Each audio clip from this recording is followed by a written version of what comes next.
The following is a presentation of the ForceCenter podcast feed.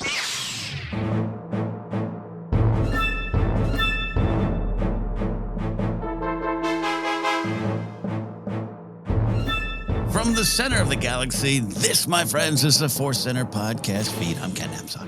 I'm Joseph Scrimshaw. And I'm Jennifer Landa. We are gathered here on a Monday, but a Tuesday for you if you're hearing this. And, well, we've got a case of the Star Wars Mondays, meaning there's a lot of news to discuss from this upcoming Empire magazine article. And we're going to get to that. Some Mandalorian Season 3 insights. We've also, we're going to meet Nubs, and I can't wait to meet Nubs.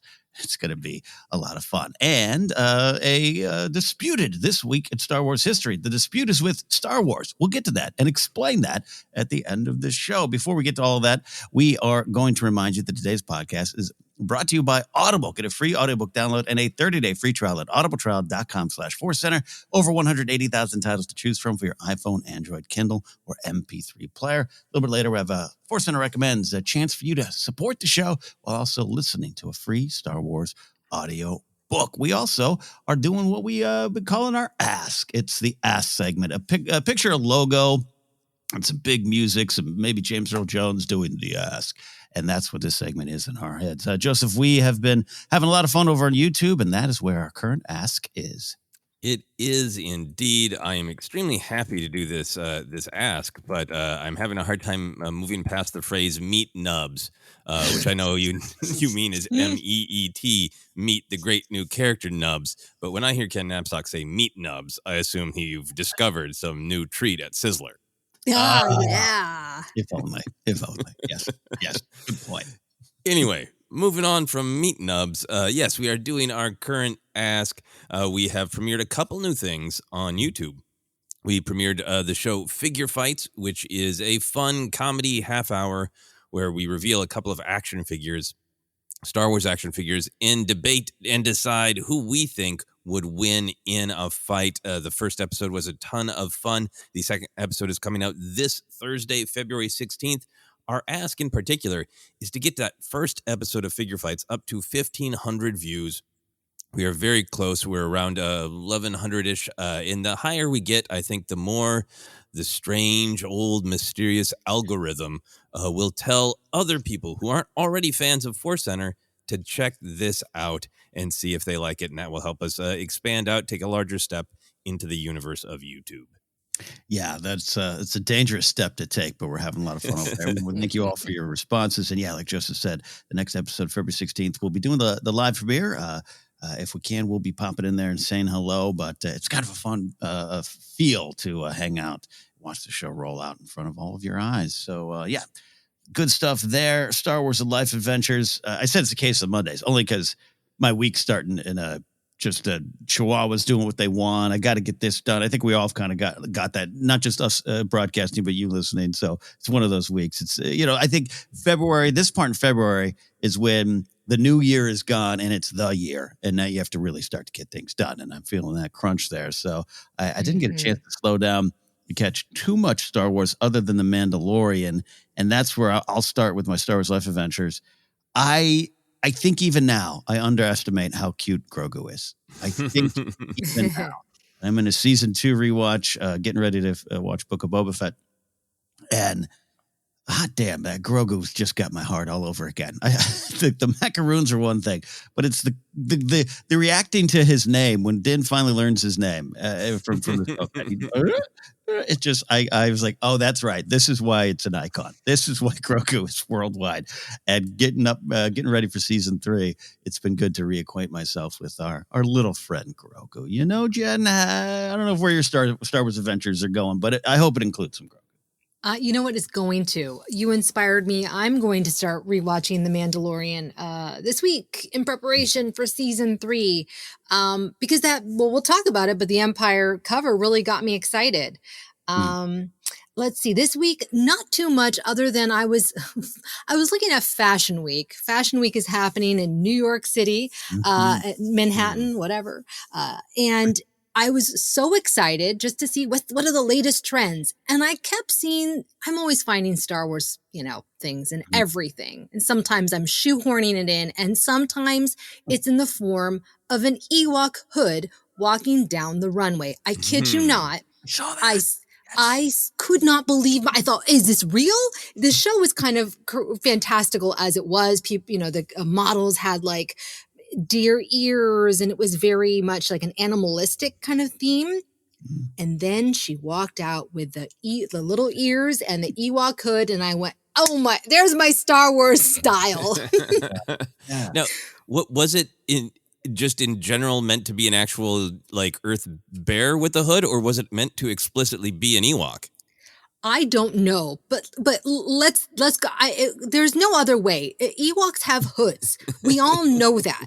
There is no teddy bear or bear that would wear a hood like that, right? That wraps around and all of that. It was so clearly Wicket. Although the ears were gray, so that would be more like a Tebow. But yeah, I was delighted.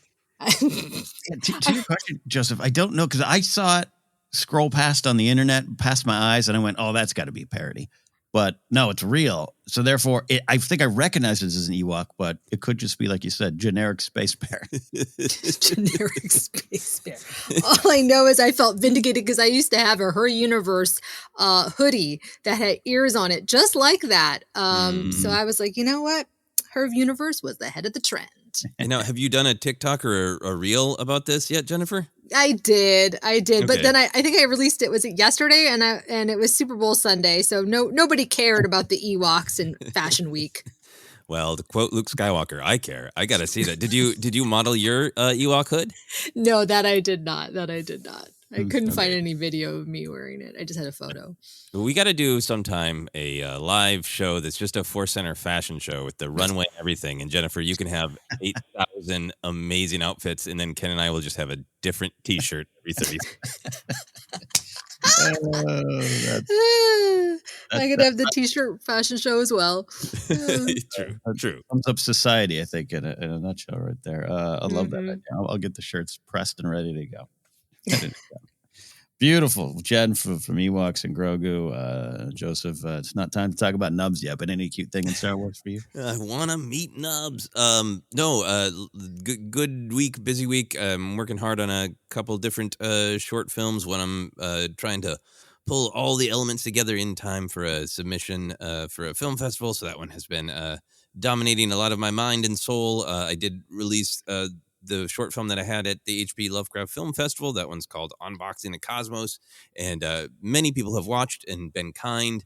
That one's kind of about life on the internet, about wrestling with the algorithm. And the algorithm actually has suggested it to a couple people, which made it extra scary. So that was fun.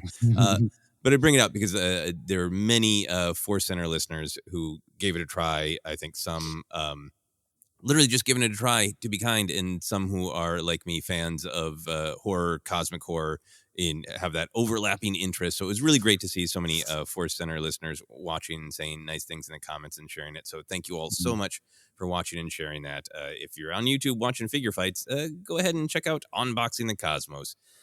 So my Star Wars adventures then were in the midst of everything. The algorithms on social media have totally got my number. I have ads pretty much on Facebook and Instagram only for action figures. Wow. Yes. And they're getting really, really down to like, oh, we know what you like. So I got, in fact, right after we finished our episode about discussing new action figures coming out last week, I got two coveted Obi-Wans that I found for a cheaper amount. So I have two Obi-Wans in a box waiting as a reward when I've got my work done. Kenobi great. in a box. Love that. Kenobi in a box. Two Kenobi in a box, and I will share them on all social media when they have been freed from their box as reward. So those are my adventures. Love that. Oh, I totally forgot. It was sitting right in front of me. I got distracted with Grogu. Yeah, your love of figures is so well known, Joseph, and it inspired one of our ForceCenter listeners, Will, who did some custom figures of some Star Wars favorites of ours. And I have them. I have to mail, full disclosure, I think Will knows this, I have to mail Joseph and Jennifer their custom figures. But I have a Time Grappler 3 3/4 figure here. That is amazing with the hammers, and he is ready to kick Stormtrooper butts. And I have revealed what Joseph and Jennifer will be getting. It's a Frog Lady and a Terrace for New Bay and a Lolito Primuck. And they're just So wonderful. cool. But also reminds me of, we just need classic Kenner figures to come out all the time about these little characters in the corners that we love so much. I really, really want that, but that's so generous and so kind, and I can't wait to see what they look like and get them in my hot little hands. Yeah. Yes, thank you. So Will wanted to shout you out. Thank you for that. Thank you for that. Thank you. Thank you. Appreciate it. Let's get to some Star Wars news. And I think I'm a little out of practice, though. Well, the Bad Batch lead up is always going to be a little bit different than some of the live action shows and movies. We understand that. We get that. Bad Batch is just zipping along with some wonderful episodes. So hopefully you're all digging into the Bad Batch report. But I'm a little out of practice is my point here, because this Empire magazine article, which is mostly online, but you can get on the newsstand. It's coming out February 16th. And this, we've got one tease, and then you got another tease, and then even at the time of recording, 2 more teases have popped up. I think 3 more actually, and I'm sure more will come out as the entire article just gets released blurb by blurb. But we're going to dive into it, looking ahead of the full issue release again on February 16th. Empire magazine released a couple new photos from the upcoming 3rd season of Mandalorian, and showed off the cover. The cover shows a helmetless Din Djarin and Bo-Katan with Grogu in a new pram, ? Din is wielding the Darksaber, a reminder of what just might be at stake for these two characters, what might be between them. So I'm going to go tell my chihuahuas to quit barking with excitement. And I thought it was mine. It is Baxter. Very excited for Grogu. So Joseph, thoughts on the cover? Yeah, so I think it's great to be in this era. This couple of weeks is what I mean by an era of Mando hype. And yeah, this is our Monday recording. Like as we're recording, 800 other little drips from this Empire magazine will come out. There's some articles about Jon Favreau getting his star on the Hollywood Walk of Fame, which is well earned, but always well timed. He's getting that right now for a reason, and that is to hype us up for Mandalorian season 3, which is great. Not that it isn't earned, and not that I won't be really happy every time I walk by it, but that is that's the deal with that. But the cover itself, Ken, I'm excited for it. In some ways, it's kind of like straightforward. Here are the characters, here are the issues, but I love that the cover with Din's helmet off almost looks like the characters are actually doing a photo shoot, because they're very in character for how they would respond to a photo shoot. Grogu is kind of like waving at the camera, being like, yeah, I know I'm that cute. Hi, do you have any cookies for me? Bo-Katan is working her angles and looking really regal. She's done this before and she knows how to do it. And then Din looks just like deeply uncomfortable and ashamed to have his helmet off, and like he's not exactly sure how he should pose. So it looks perfect for the characters doing a photo shoot. It did look like someone who's going to go up to you afterwards and be like, you're not going to post that, right? Don't post that picture. Please don't post that picture. He looks like I did when I did my senior photos and did not really want to do them and was just angry about it. Yeah, excited to see the pram. I believe that has been in the trailers, but it is cool to see it in the photo shoot, and I'm excited about the idea of the pram. Of does he really need it? Luke taught him to jump and hop. Is he clinging to something? Is he infantilizing himself, or is Grogu going to get out and do some jumping? That's what I think when I see the pram. I love it. And Jen, want to get your thoughts here, but the ongoing like pram cavalcade parade of prams, if you will. I love it. And I'm with you too, Joseph. I had this thought watching the Ahsoka, the Jedi episode from season 2. I'm waiting, and a lot of people talk about it. I'm waiting for the Grogu Maggie Simpson first words episode, like that. And is that when he leaps out of the pram for good? I don't know. It just makes me think about if we ever were to see many more Grogu-like species, right? If we were to see more of them and their little prams, I could just see them all like going forward and attacking someone in their prams. It'd be like a baby attack. I loved the cover. This was a surprise because I was Googling the Mandalorian season 3 and I all of a sudden, what is this new image? Oh my gosh. And like the pink font, the helmet's off. It was so striking. And like you're saying, Joseph, it seemed like they were in character. which is why I found it surprising that Din had his helmet off. Because it just felt like, it's not like the Vanity Fair shoot. Remember that one with Ewan McGregor and all that, and like very stylized, very, sexy looking. This was much more like you're saying. Din is wrestling with his identity. Din is trying to figure out, like, I'm a Mandalorian no more, so I guess I don't have to wear my helmet all the time. Like, what's going on? So I wasn't sure if they had his helmet off for the photo shoot because Pedro Pascal is having a moment, right? They're capitalizing on that. Everyone's loving him. So that's a star power. Or if it's a clue that the season 3 is going to go and we are going to see more of his face. I don't know. I could be reading into it, but I loved also that Katie Sackhoff is front and center as Bo-Katan. It just feels like for us fans who have been fans of her since the Clone Wars, it just feels good. Feels good to see her in the spotlight. I love that you highlight that as an actual thing to really think about the season. Like Din's declared mission, and in previous seasons he likes to declare his mission at the top of every episode to every person he meets. His declared mission is to get forgiveness for taking his helmet off, which would suggest that he's never going to take it off again. But the fact that he took it off to make connection with Grogu, and now he's made the choice, like, no, Grogu and I are a clan of two. We are together. But I'm also going to spend all this time going around trying to get forgiveness for being intimate and open and connecting with you. That's an obvious tension. And I hope that's one of the things that Bo-Katan isn't just like, give me the Darksaber, but just like a boatload of your beliefs from that cult that is similar to the one I used to be a part of are wrong. Let it go. Take off your helmet. Be a person.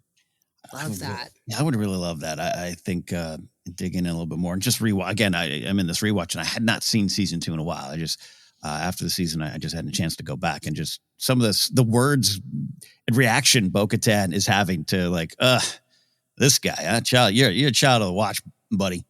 Here's the problem.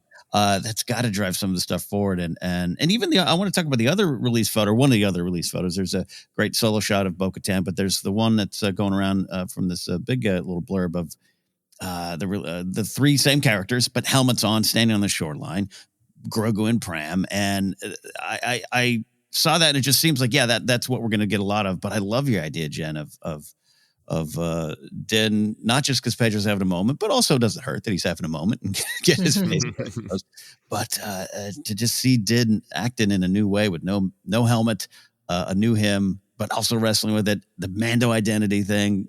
That's just kind of, I don't know. That's what I think of when I see the photo of them with helmets on. Right. That's why the cover is so interesting because he's more vulnerable emotionally, more vulnerable physically. And so when I saw the other photo that they released with their helmets on, it's like, okay, yeah, this is what I expected. But also at the same time, it seems like they're united in that photo, like they're united towards a common goal. They're on a mission or something, which is kind of not how the trailer has been portraying it. It seems like they're at odds. Even the cover seems like they're a little bit like there's tension. They're at odds. I don't know. I thought that was interesting. I want to get the magazine in my hand so I can flip through it. Yeah. Yeah, it's one of the strange physical magazines that still exists. You can go buy it with your hands and everything. Right, exactly. It's amazing. I want to hear your thoughts on this, Joseph, too. But you're just making me think of the last big push. Last Jedi, yes, but I have 90 magazines from Force Awakens probably just sitting in storage. I don't know what to do with it. That was my last big magazine day as a collector in Star Wars. Yeah, no, I grabbed some Kenobi ones, and some of them were the ends of eras. But yeah, I'm glad that Pedro Pascal and Katie Sackhoff are selling magazines. That's great, and Grogu. That photo on the beach is great too because it does really look like they are about to confront either someone or they're looking ahead to some long journey. And it made me really hopeful that maybe early in the season there will be some sort of mission with just the 3 of them that really sets the table for their conflict, right? If Din wants to go to Mandalore, but he needs her help to navigate it, and she's like, okay, but we got all these issues, right? And have all of that sort of set the table for where their conflict is going. And I, obviously we know that Bo-Katan wants the Darksaber. She wants to take it in combat, but how far is she going to go with that? And that makes me think a lot about the way we've already seen Din use the Darksaber. Like, I don't think right now Din is like, yes, I want to be the leader of Mandalore. He's got his own concerns, but he's already used the Darksaber, to help Boba Fett. Mm-hmm. And it's interesting that he would get attached to the Darksaber to be like, but it's a weapon. And in my view, weapons are used by Mandalorians to protect the people you care about. So I don't want to give it up because it's a powerful way for me to help keep Grogu safe. Yeah, I love that beam between them here and what that could mean. This is random thought, and this is not a full prediction, but seeing this shot and just listen to what you're saying, Joseph, about them and where they're going and the rulers of Mandalore. And we're going to get some quotes here in a second of what's going on. I don't, my mind doesn't go here all the time. I don't necessarily see two characters and want to squish them together in a romance. It's just not where I'm at with a lot of stories these days. But I saw that it almost looked like a family photo to me. Yes. Yes. Them on the beach, just getting away. We're going to Cabo. We'll rest up. No, but and I think I saw some other people out there. And again, I don't need any characters to get together. But sweeping romances have been part of Star Wars history. There, this isn't a Ken put it down on a piece of paper prediction, but I just had that vibe of them. There's in a lot of the trailers and footage we've seen so far, they are kind of pitted against each other. It seems that way. Just some of the quotes from Bo-Katan and the stuff she's saying to Grogu. To work through that and come out, as co-rulers almost, so to speak, of Mandalore is something I think I'm 2% interested and rising after just seeing this potential family photo. I don't know. Yep. I don't know. I'd be fine with romance if that makes sense. I'd also be fine with, siblings that basically from Grogu's perspective, Din's my dad and Bo-Katan's my really intense auntie who disagrees with that a lot. Family dinners are, but at least I get my macaroons anyway. Jen, family photo on the beach. Did that strike anything with you? That's exactly what I thought. I just thought, people are calling, Ash is calling him daddy, right? Or zaddy. And it just felt like mom and dad in that photo. Mando, mom and dad. Yeah, it could be. It could be. Like I said, I'm open to all things. It's just one of the first times. And I hadn't thought that. That's the thing is prior to that photo, I don't think I thought that at all. Between the characters or anything. I still think at the end of this, I wouldn't mind seeing Din go back to, was it Sorgan, and just tell Amira, hey, I'm ready. Mask is off. I want to hang out here and just be a krill farmer. That'd be a good ending for me. Let's get to some of those quotes that came out of this. We're going to focus on a couple. Again, there was little blurbs that came out today at the time of our recording. I'm sure more by the time they're released. But we're focused on these two quotes. Pedro Pascal said this, what I love most about season 3 is how much the world opens up in terms of Mandalore and Mandalorians. That means so many different facets of culture, politics, and rules and discoveries. Delicious doors are flying wide open. There it is, family on the beach. Katie said this is an epic season. It's so big and so bold and so different. We know the family that she was born into. Now, what's the family that she's going to choose? What does that look like? Also, some great quotes of Katie saying stuff about Favreau, Rick Famuyiwa leaning on her and her connection with the character of Bo-Katan, and Katie saying, I've lived with her pain. Her pain is my pain, so to speak. Love all that stuff. But let's dive into these quotes. Jen, start with you. What jumps out of these two quotes? To me, it really feels like we're going to get more Mandalore lore, Clone Wars, because, not everyone has seen that. And so I think that they're going to kind of maybe give a refresher. Back and I just watched it like last year, but it's one of those things where I'm like, wait, what happened again? Okay, right.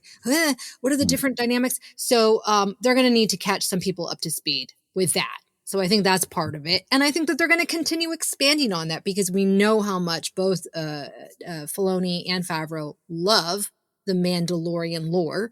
And I'm excited. I think big. I think lots of Mandalorians. I think drama, intrigue, right? Yeah. All of it's going to be there, but definitely a lot of lore. Yeah, we know season 3 is going to be big because that keeps coming up. Bigger, the scope and all that kind of stuff. And that does have me excited. I love Lone Wolf and Cub. I love the Clan of Two. I love kind of the smaller scale story we've gotten so far, but ready to slide into some big stuff there. Joseph, there's a lot at stake here. We know the rulers of Mandalore might be up for grabs. I love this idea of delicious doors are flying wide open based on what these characters are learning. Where do you go with these quotes? Yeah, there's so much interesting about it. I love the big picture idea that we started small in the show The Mandalorian with that first episode, Din making a choice of who he wants to be as a Mandalorian. He doesn't want to be seen as somebody who, hurts a child, but instead protects a child. That's what it means to him to be a Mandalorian. And now it's exploding out into this large scale where he's interacting with all these other Mandalorians. I love what Jennifer's saying about the history, right? Yeah. The audience kind of gets history lessons as Din gets them. And the really interesting thing is we got the Armor's 1-star negative review of the history of the Clone Wars and Rebels. Yeah. Right. When she told him that, hey, this family, the Kryz family, Satine and Bo-Katan have both had a shot at ruling Mandalore, and they've been weak. And it's their fault that our planet is destroyed and we're scattered. Yeah. So I think Bo-Katan probably has a different take on the history that she might want to share with Din. I think that a thing that I've been thinking about a lot, especially with Katie Sackhoff's great quote about her pain, Bo-Katan's pain is my pain, is the history of Bo-Katan is reactionary in a lot of ways. Like, if you go through the beats that we know, there's lots of beats we don't know, but her sister Satine promotes change and peace, and Bo-Katan rebels and joins the Death Watch and does violent, awful things. Yeah. And then the Death Watch sides with Maul. Pointless vengeance and anger gets her sister killed, and Bo-Katan kind of swings the other way to the point where when we catch up with her again in Rebels many, many years later, Sabine is ready to just lash out and kill every Imperial on Mandalore. And it's Bo-Katan who gives her the kind of Jedi speech of like, that kind of vengeance isn't actually going to help you. It's only going to hurt you. She allowed herself to bend tradition and take the Darksaber without combat from Sabine. Now she's swung back to this very the violence, the old ways. It has to be taken in combat. And I hear all of that in what Katie is saying about, we know the family she was born into, now what she's going to choose. Like, it's fascinating to have a character who said, I've swung to the extremes. I've said the old ways of violence, domination, best person wins. I've said softer, gentler. My sister was right. Both of them have ended in tragedy for me. The hell am I supposed to do? Yeah, no, I love what you're both saying here. And I'll start with Jen, what you were saying about the refresher. It just might be needed because I don't know if it's been completely clear. I don't know if my fiance who watched every episode knows who Duchess Satine is, right? Like, right. And I want her to know. So go from that into what you're saying, Joseph. It's a storytelling opportunity, right? The Armor, that's hilarious. The 1-star review, like you said there, got that going. But then you got a chance for Bo-Katan to explain it. And it seems like we're going to get those conversations. Never like to lock myself into what I think the trailer's telling me in terms of just actual scenes and dialogue. But you got a lot of that Bo-Katan sitting there on a throne going, yeah, where the bleep were you, man? And I think to actually get to that, there's so much potential in that refresher to just explain it more, much like we got the flashback of the Great Purge and the TIE bombers and that tragedy. We could get to, and I'm not saying it has to be flashbacks, but just discussed in a way of exactly what you're saying of obviously Filoni and Katie and John, because he was there. They know the history, the Death Watch stuff. It's not like they've forgotten that, so we have to figure that out. And then with a lot of those questions of at the end of season 2, people had that. Well, why? Well, but she took it before. But all right, she did take it before from Sabine. Now she's not. What does that mean? And what how will that play out in the stories? And now I'm super excited. Yeah, good job. I have no question for you both. Just excitement. Yeah, I'm curious too, because there are some people who did not watch the Book of Boba Fett. So I've heard of some of those people. Yeah, right. And so they do have a lot to catch people up on, but at the same time, they're so good at playing those two levels of appealing to the hardcore and kind of not dumbing it down, right? I thought that's what they did such a great job with that moment in the Book of Boba Fett. Is that there were some people who were like, wait, what? Wait, I got to go back to the Clone Wars and rewatch this. I'm looking forward to seeing how they tell the story. I think it'll be a pretty long previously on for the first episode. Exactly. I wouldn't be surprised to just even see like StarWars.com put out a, be sure to catch these episodes of Book of Boba Fett kind of reminder for people who, Boba Fett's not for them. That show's not going to be for some people. And I hope people who like The Mandalorian and maybe didn't enjoy Book of Boba Fett or gave up on it earlier are willing to watch those 2 episodes because the stuff that relates directly to Din and Grogu is so great. Mm-hmm. It's key. It's all part of the same corner of storytelling there. Would you, either of you, this won't happen, but it'd be weird. But if on a previously on beginning chapter 1, if we also show Rebels and Clone Wars clips, would that work? Yeah. We just have that. Yeah, that's interesting. That is interesting. I don't think they would do that. I think it would confuse people too much, right? People click it off. Oh, it's a cartoon. I've been like, Iger.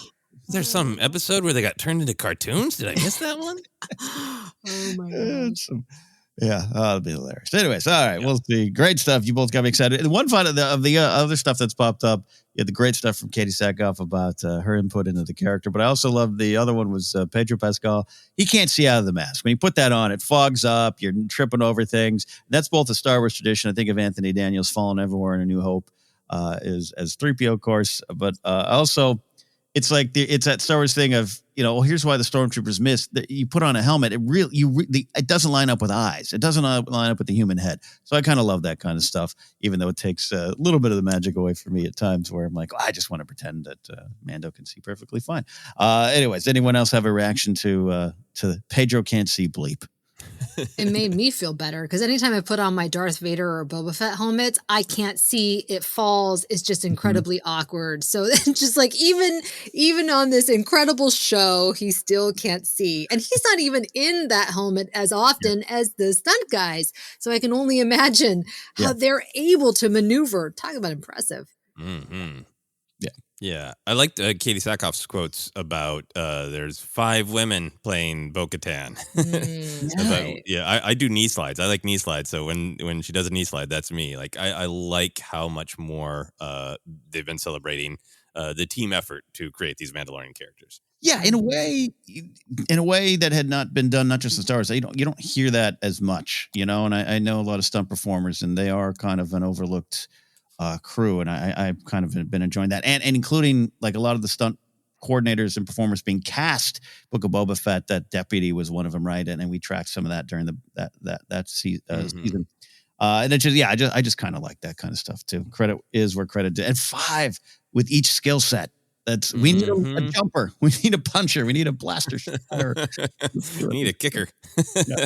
It's so great. The Pedro Pascal is so charming and so funny, and I hope there is an actual audio clip of him talking about this because it's very, very funny. But for me, it's also just that reminder of like the general rule in Star Wars is that physics be damned if it's cool, right? TIE fighters make noises in space. The Mandalorian helmets you can see even better out of in Star Wars fiction. And that's one of the things that makes it cool. Makes it cool indeed. Well, the coolness kicks up to high gear coming March 1st. Oh, Mandalorian season 3 almost here. I'm sure we'll have a lot more when this issue is fully released. We will dive into, I'm sure, other quotes, photos, and more. Take a quick break, but before we do, we have a ForceCenter recommends an audiobook we think you should try out on us. Joseph, what do we have? We are still recommending Path of Deceit by Justina Ireland and Tessa Gratton, a new, I'm not going to say new anymore. It's a High Republic adventure, and we're looking forward to diving in. We are. Download your free audiobook today. Go to audibletrial.com/ForceCenter. Again, that's audibletrial.com/ForceCenter for your free audio book. I finally also got the Blade of Bardata, the Blade comic series is in my hands. I can finally read about my favorite cook and Jedi, Porter Engle. So we're diving into High Republic soon enough. All right, quick break on the other side. We are going to meet Nubs and have Meet Nubs at 7-Eleven and also talk about a happy ending for a potentially sad story and more. Stick around for more Force.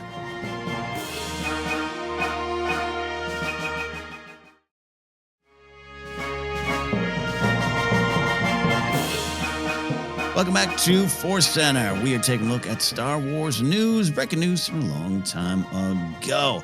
And I am just tickled. I'm tickled to cover this story, all right?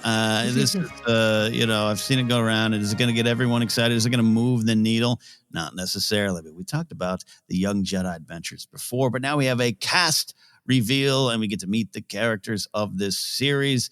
On May 4th, we will meet all the Jedi younglings like Kai Brightstar, voiced by Jamal Avery Jr., Lise Soleil, voiced by Juliet Donenfeld, and Nubs, voiced by D. Bradley Baker, and their friends Nash Durango, voiced by Emma Berman, and Jonathan Lippow as the droid RJ-83, which I don't know. That's a Return of the Jedi 83 tribute to me. I don't know. Maybe they revealed that. We're going to be spending a lot of time on the planet Tanu. This is, of course, set during the High Republic era, which means we're also going to get to see Yoda, and we got to see Yoda in his High Republic robes. We're going to dive into that. Also announced, as I'll dump all this information on the table here, we'll pick up the pieces. It was announced that a series of little golden books and first reader comics are going to be on the way as the Young Jedi Adventures show and a little universe enters ours on May 4th. So thoughts on the characters, design, the books, nubs. We can start anywhere you want. Jen, where are you going? So last week, I spent all week working on a video about how they should reboot the Ewoks cartoon, why it would appeal to the younger generation. We need this for preschoolers. And I was about to release it when this news came out. And I went, oh, they heard me. They heard our cries. This is what I have been asking for 7 freaking years.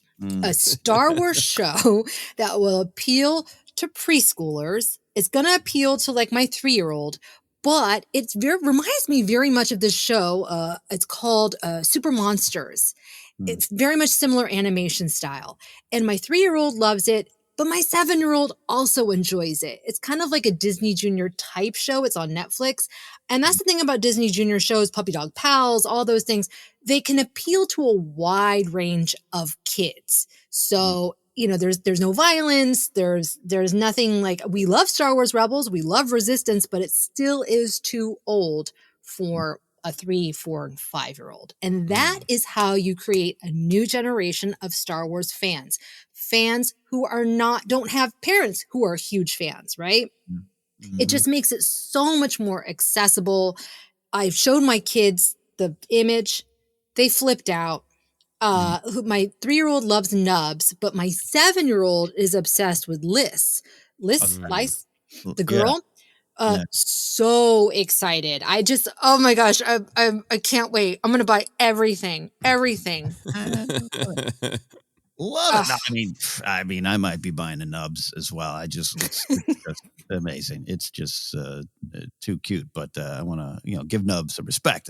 Nubs has a lightsaber there. I just learned to use one. Joseph, where do you go with this? Droids, and I definitely will start the Yoda conversation. I want to get your thoughts on Yoda robes.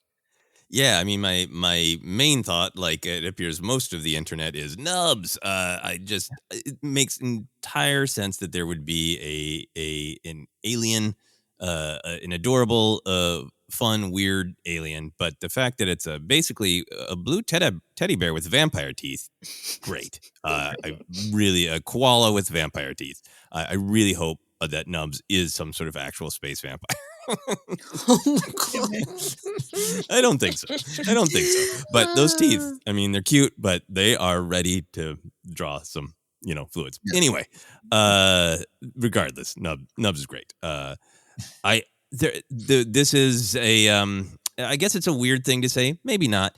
It is really nice to see some young Padawans, some Jedi youngling, and just not have to worry about their future. Yeah. Right. They can pass peacefully into the Force of old age, and that's nice for once to not go like, oh, Nubs, oh no, but Order 66, Nubs, oh no, but Kylo Ren. It's nice to just go Nubs. Yeah. Bet they lived a great life. I also like I don't think we've seen the images of Nash Durango yet. To my knowledge, I like RJ-83, but I do like the idea that every Jedi needs some non-Jedi friends. If this is like they're saying, like Jennifer is saying so well, in opportunity for younger kids to get introduced to Star Wars, the Jedi are great, but the droids, the friends who are maybe not full scoundrels for a preschool show, but pilots who get into trouble. There's a lot of those kind of friends in the High Republic era. So I'm kind of hoping that's what Nash Durango is.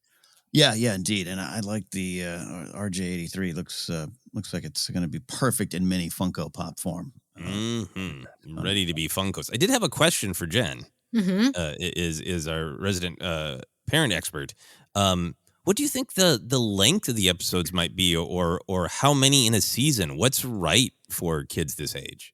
What I've been seeing is there's usually 2 to 3 episodes within a 22 minute main block. Oh. So for example, they have on this show, in addition to the Lucasfilm Disney Plus people producing it, they have Michael Olson, who is a showrunner who worked on Puppy Dog Pals, another executive producer who worked on Elena of Avalor. So those episodes are about 22, 25 minutes, and there's 2 episodes. So I'm guessing I'll probably be like that. 2 12-minute episodes, which I find a little jarring, but my kids don't mind it. They like it. I mean, they can hang with one long episode, but breaking it up is kind of fun, I will say. Yeah. They get 2 adventures for the price of 1. Yeah, that's great. And how long are the seasons of things like Puppy What Pals? Puppy Dog Pals. There's a lot of episodes of Puppy Dog Pals. There's a lot. Bingo and Rolly go on a lot of adventures. Oh, yeah, they do. I mean, I want to say there's like 20 something. I can't imagine there's going to be that many. 20 something. It's like a season of Wings. Wow. Okay. Right? It's like old school. It's old school. But yeah, there's a lot of episodes. Maybe I'm exaggerating. Maybe there's only like 15. But yeah. But yeah, there's going to be a lot. There's going to be a lot. Oh my gosh, I can't wait. I'm so excited. For things like Puppy Dog Pals in the monster one, are there like other animated shows where they are absolutely geared to a specific age, but then kind of have fun jokes for the adults kind of thing? Yeah. Oh, absolutely. Okay. Like I'll sit and watch Puppy Dog Pals. It's cute. It's fun. There's some funny jokes, but it still doesn't play like super like over the kids' heads. It still is pretty like. Okay. Maybe teenage. It's like teenage level humor. That's about as perfect old as it gets. Yeah. Right in my wheelhouse there. No, I love this. We always love celebrating different entry points into Star Wars, and this is key to everything what you're saying, Jen, earlier of expanding it and Star Wars Kids and all the things they've been kind of working on. It just makes a lot of sense, and that's why I think I have some excitement for it. It's we're going to do 2-hour ForceCenter deep dives on it. I don't know. Maybe we'll see what the episodes teach us, but I think it's valuable. It's fun. And then, like I said, this Yoda, I already want a Yoda figure on this design. A little bit more hair. It's like a middle-aged Yoda. The eyes are a little more bright. The robes are definitely shiny. I love this little version of Yoda here. You're gonna look at him. I'm looking. Oh my gosh! Yeah. Yes, there's a twinkle in his eye. Yeah. He's been sleeping more. He really is. He's in his happy place, right? Like, I think that's kind of what's exciting to me is like Yoda likes teaching younglings, right? Like, I love how happy we see him in Attack the Clones, just really enjoying it, So I am excited to see some Yoda getting to enjoy himself. Yeah. Indeed. Yeah. And I do love scrolling down, seeing a little bit more of those nubs fangs popping out. That is, that's interesting. I'm with your vampire theory here. Maybe. That's what gonna be my Halloween costume. And put on some vampire teeth, and I'll fashion some nub ears and little furry mittens. Mm-hmm. I love it. Who doesn't love furry nubs mittens? Yeah. Meet nubs. Nubs.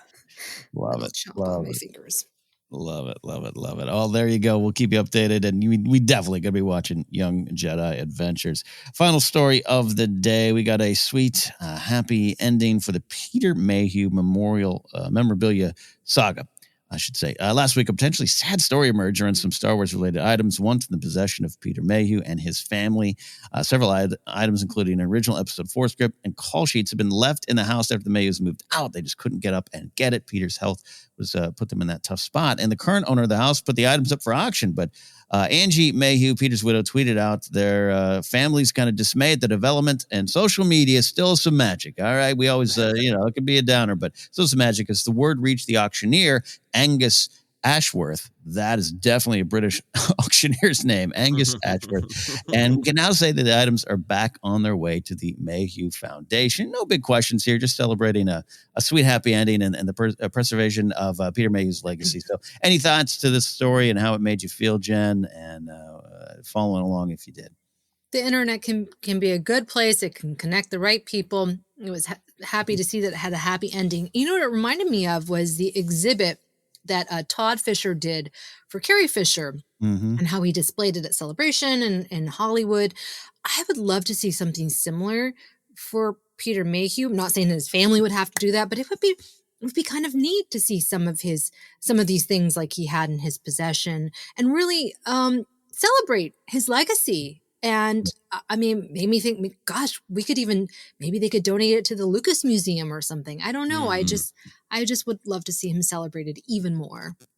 Yeah, I really agree with that. And Joseph, getting your thoughts here on it. But, Peter, his entire life was someone who was so proud and happy to be Chewbacca. The Wookiee roars, that's what he was about. And he owned it. And I love hearing him talk. I love him talking about Empire Dreams. And so this is extra special ending to this saga for me, that this is in the rightful spot. But your thoughts on Chewbacca and Peter Mayhew and all this memorabilia? Yeah, no, I echo that. It's really nice when social media can be a power of good and let people know that this is happening. It's kind of the ultimate sort of life lesson of, hey, if you find the wallet, try to return it to its owner. Seriously, yeah. But I also, it did make me, I love what you're saying, Jennifer, about where the Mayhew family in Mayhew Foundation might, be able to share these. But I think a part of what was interesting to me about this is those documents are definitely history of Star Wars, history of cinema, but they're also personal to Peter Mayhew and Peter Mayhew's families. Like, it's not like he bought them. Right. Those are his. That he was happy enough to be involved with this was, sure enough that this might actually be something to save them, right? Yeah. That's a part of his legacy. That's a part of who he was as a person. So I'm just, I love history, and I'm always interested in kind of the way that documents live, that they are a part of the history of the person, the family, but then also the larger world too. Yeah. Yeah, indeed. Loved it. And a good reminder, occasionally, actually probably more than occasionally, social media, or just our ability to get the messages out there, definitely have a positive effect. The negative stuff can drown it out, particularly in the Star Wars world. So this one was a nice one there. We're almost out of here, but we're going to take a look at this week in Star Wars history, looking ahead to Star Wars past. And we're going to put this one as around this time in February. Now go with this here. I always love to get the information from StarWars.com itself about this day in history. And we're not going to call it an error. Just there was something a little weird. This is the anniversary time of The Empire Strikes Back Special Edition. It premiered just after a few weeks after the controversial, putting quotes around that, release of A New Hope Special Edition with the Han shot first and more drama there. This release caused far less fervor in the fandom, with the least amount of changes in the special editions, but it was without changes, of course. For more of the Wampa to the wide open hallways of Cloud City, that was some of the changes. This was originally, I think, maybe going to be released around February 14th, 1997, which is why it pops up as it's in history. But Empire and Jedi were moved back, which caused a problem in my wide open schedule in that part of my life. So let's go into all of it here. What were our reactions to the changes in Empire then? Was there any waning of our excitement following A New Hope and all the drama that popped up? Yes, there was drama back in the days of Star Wars, not just 2015 on. So where was our minds with this, Jen, back in 1997? Oh, so this was, I remember this very well, because at the time I'd not rejected Return of the Jedi, but I felt like Empire is the best. It's the best of the three, right? There was felt very hardcore proclaiming that. And so when I saw it in theaters, it was a cinematic masterpiece. I mean, I'd never seen it on the big screen before, and it just blew my mind. And those changes, I mean, if I remember some of them, I thought they worked really well. I thought that they enhanced the film. I can't say the same thing. No, that's not true. I like the Return of the Jedi stuff, except for Jedi Rocks. But that was a whole different experience. But Empire was it was magical. That was a magical viewing for so many reasons. Yeah. No, I agree with you there. And as far as the changes, I think it's not only just the least amount in the trilogy, but it just, a lot of them made sense. And the Jedi ones are always a challenge for a lot of us, myself included. It wasn't even until the Book of Boba Fett series that I think I fully accepted the Sarlacc change. Yeah, right. How it played out in that film. So I get you there on it. And yeah, I love it. Just love you saying it kind of made you feel hardcore as a fan. Empire. Yeah, we especially our generation, you have that moment when you come to realize, well, you just realize Empire is the best. And in a lot of ways, that's, I think, true from a critical or technical point of view, but hey, go with what your heart is, and Jedi is important for so many people as well. But I think I was one of the ones that was like, see, he couldn't even change it because it was so Exactly. part of the silliness of the discussion back then. Joseph, you were in a different state than us, but how was your experience? Yeah, literally in a different state. No, I think I've mentioned before, this was a really fun time because I had, a lot of friends who were hardcore Star Wars fans. I was, doing a lot of sketch and improv comedy, and there's kind of a social group around who really enjoyed talking about films. Everybody was a big Star Wars fan, so everybody had strong opinions, and, there was some shock and awe upset about, Greedo and some of the do we need a droid crossing right in front of the screen in like a classic vaudeville cross comedy thing for A New Hope. So there was, I think everybody loved Empire. So it was like, oh boy, here we go. All right. And then I remember being just thrilled by the Wampa stuff, loving it, right? Like that Wampa shot is so great, just chowing down like, whoop, nope, I'm eating meal 1, but meal 2 better not be going anywhere. Right. It's just so great and so brutal. And then the Cloud City stuff, I was like, yeah, I can take or leave that. But Luke's scream, which has since been removed, was in there. And so I remember sitting in the theater being like, this is great. And then the scream being like, really bothering me. Yeah, because for me that was my ranting in the bar like Homer Simpson about the Blue Man Group back in '97. It was like, the Wampa's great, that's been fine, but Luke made that choice calmly, peacefully. Why would he scream? And it did get removed later. Lucas just really took his time trying to decide which Skywalker should scream what. And that is his prerogative, in my opinion. But in general, all of my friends at the time really, really were happy with Empire. So then they just got sucker punched by Jedi Rocks. Exactly. It's a good way to describe it. Which obviously nowadays I think I have a little more joy in my heart for that scene, but it's still fun, especially coming out of Empire. Which that's the final part of this here, and I think I put this into the question because I think this is something I had felt again. I've never stopped being a Star Wars fan. There's never a moment where I was like, meh, other than I didn't dive into the EU stuff, but that didn't stop me from loving the parts of Star Wars I love. I had a little bit. I got 9 tickets and saw 2 showings of New Hope and Empire. I didn't have that excitement. I didn't get a bunch of tickets. I think I went just by myself or maybe with a friend. Jedi I just saw once in the theaters. I think I maybe saw Empire twice on this re-release. So it affected 1997, Ken. It wouldn't probably affect me now. See things different, but I had a little bit of that, like, I don't know, it was Wampa gonna sing now? Like, I don't know. I had a little bit of that early 20s cynical kind of stuff coursing through my veins there. So I don't know if that was just my experience. Jen, if you came out of New Hope feeling any different about going forward with these. I was so excited. I really felt like my time had come because I had been, saying how much I loved Star Wars. There was actually a Wedge Antilles Club in my high school.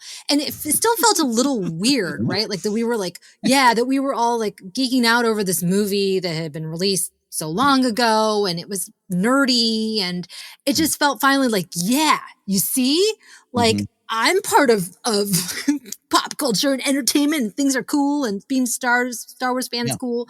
It just felt really, really good. And it was the first time I really kind of connected with other fans, like waiting in line.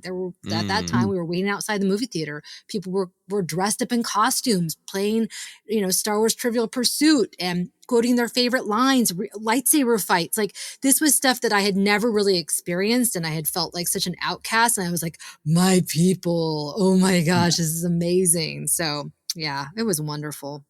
Well, first of all, there was a Wedge Antilles Club, and I wasn't informed. Yeah, they were really hardcore, and I was too shy, and I felt like they were quizzing me, and I didn't, yeah, and so I literally would hang out in the doorway. This is how sad I was. I literally hang out in the doorway, and they would like play the movie, and they'd share all their commentary, and I just would kind of like literally just like be in the shadows.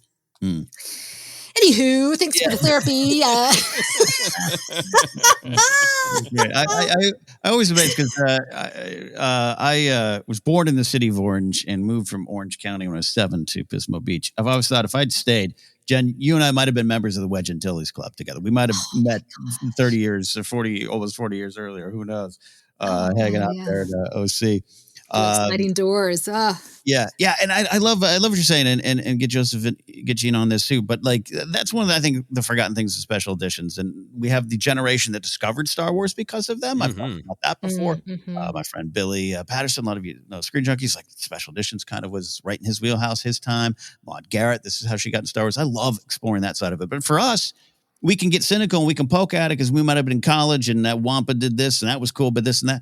That Vader, we didn't need Vader walking to his shuttle. Like, why do we need that? But also, it was kind of a coming out of the shadows. It was it absolutely had that like, oh, you like Star Wars 2 feel to it.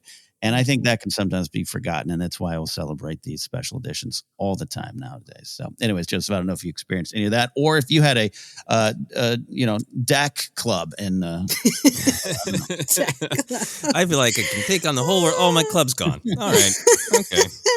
That was good while it lasted. No, like I think I've joked before, like when one of my kind of friend of a friend found out that I had Star Wars on VHS, was like desperate to, borrow them, and I hand them off in like a paper bag, like we're doing a drug deal, So my close friends were like, yeah, if we have birthday parties and no mean people are here, we'll talk about Star Wars a little bit, but there you go. In the toys. But like, yeah, so for me, definitely this era was a huge Star Wars just celebration, the toys, and I had other friends who were collecting the toys. We could talk about them, and I felt like I had a bubble around me that was my Wedge Antilles Club. And I still felt like the larger world, or certainly maybe even some with all the baggage and the stereotypes, maybe some women that I might be interested in, maybe didn't care too much about this. That's all, complicated and not true across the board by any means, even back then. But I think for me, it was a time where I felt like I know that this would get me ostracized in some pockets of our culture, but I don't care. I love these toys. There are other adults in the aisle. I love seeing these movies. I love joking about them and talking about them and, wrestling with the parts I liked and the parts I didn't like. And I don't care. I'm going to be loud and proud. That was the power of it for me, of like, I know this is still going to get me ostracized, but I don't care. I'm going to choose my people, and I'm going to be around people who are into it like I am. Well said indeed. It was around this time that I got my Princess Leia blaster pointing in your face with the hair buns photo. That was an art pencil drawing.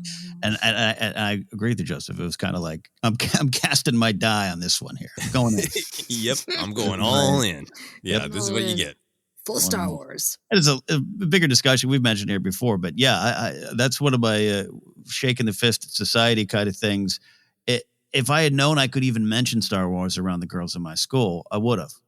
We were told not to. We were just it was put out there. Even with whether it was actually said or just implied, you just couldn't do that, and that wasn't fair to anyone. We all could have been in the Wedge Antilles Club. So. Yeah, exactly. All right. We are out of here today. Thank you all for hanging out with us. We're going to tell you where you can find us right now. We're on Twitter at ForceCenter Pod. Facebook page is ForceCenter Podcast. We're on Hive Social at ForceCenter Podcast, available on Acast, iHeartRadio, Apple Podcasts, Google Podcasts, and more. Just search. You'll find us. Merch available at tpublic.com/user/ForceCenter. Patreon.com/ForceCenter is where you can support us directly. For finding me, you can go to KenNapzok.com or at Ken Napzok across social media platforms. Have a lot of fun doing pop rock and radio. Love seeing some Force Center fans pop over to my music show on Mixcloud. You can find links from there. Jennifer, where can they find and follow you? You can find me on lots of social media sites. I've been posting a lot more videos lately, some Star Wars and beyond hashtag content on Instagram and YouTube at Jennifer Landa or TikTok at Jennifer Landa 1138. Indeed. And Joseph, where can they find you? You got wonderful content out there now. Want them to watch that short film that you got going out. It's very fun. I watched it the other day over an English muffin, so it was a good laugh into peanut butter. So where can they find you? Excellent. Thanks to you and your English muffin, Ken.